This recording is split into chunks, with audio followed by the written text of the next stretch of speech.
Pemirsa, akibat wabah virus corona atau COVID-19, Bank Indonesia Provinsi NTB memproyeksi ulang pertumbuhan ekonomi NTB pada tahun 2020. Jika sebelum terjadi wabah virus COVID-19, Bank Indonesia memproyeksikan pertumbuhan ekonomi akan tumbuh pada rentang 5,4 sampai dengan 5,8%, turun di angka 3,3 sampai dengan 3,7%.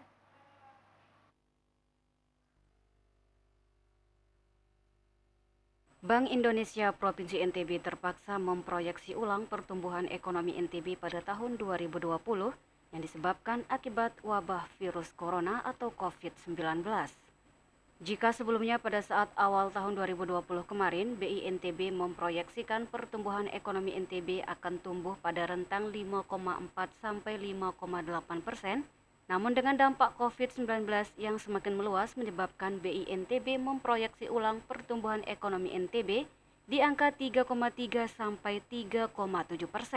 Apabila kondisi wabah COVID-19 ini berlangsung sampai 6 bulan hingga akhir tahun ini, maka pertumbuhan ekonomi NTB diperkirakan akan lebih rendah lagi. Sebagaimana kita ketahui, pertumbuhan ekonomi Nusa Tenggara Barat dan juga nasional tentunya akan sangat terpengaruh oleh dampak COVID-19 ini. Pertumbuhan akan mengarah ke lebih rendah daripada saat ini. Kami perkirakan pertumbuhan ekonomi NTB yang pada awal tahun lalu kami masih bisa hitung sebesar kisaran 5,4 sampai 5,8% di tahun 2020. Dengan memperhatikan kondisi dampak COVID yang semakin meluas, perkiraan kita dalam 3 bulan ke depan tidak akan berubah.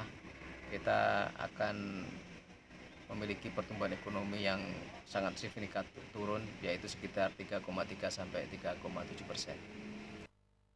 Pertumbuhan ekonomi NTB pada tahun 2020 diperkirakan akan mengalami perlambatan yang signifikan, sejalan dengan perlambatan nasional sebagai dampak dari COVID-19.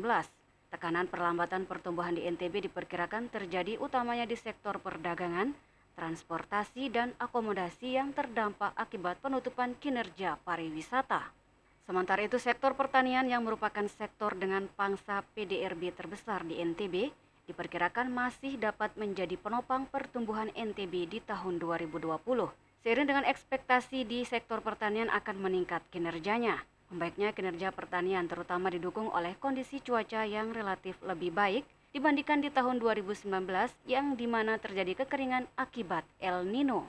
Di sektor konstruksi juga diharapkan masih dapat menjadi penopang pertumbuhan seiring akan tetap berlangsungnya pembangunan proyek-proyek besar seperti sirkuit MotoGP, pembangunan jalan bypass Bil Mandalika, penambahan kapasitas Bandara Internasional Lombok, dan Pelabuhan Gilimas.